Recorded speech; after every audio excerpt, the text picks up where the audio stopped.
So when I said explore is, don't limit your experience of love to one person. To one person. Date.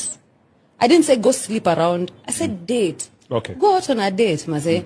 Na ukipata wa kwanza na ni mpoa. Wa kwanza hawezi kuwa mpoa. How would you know? Kwa nini wa kwanza hawezi kuwa mpoa kabisa? So in law there's something called jurisprudence. All right. It's a previous law that determines how this current law will be executed. Okay? So how will you know the jurisprudence of love if you only have one? So awamini kama inaweza kuwa wa kwanza na ndo huyo na ikafanyika. How will you know how to fix a tire if you've never fixed it before?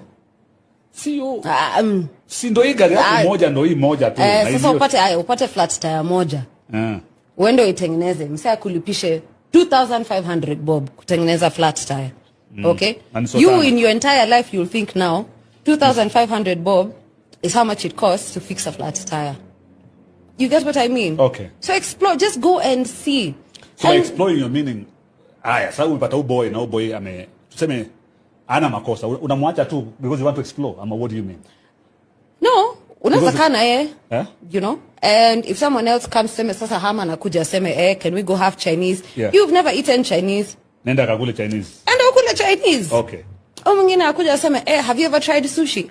You know what? Actually, go eat sushi. Okay. Go out on those dates. I didn't say sleep around. Right. Just go out there and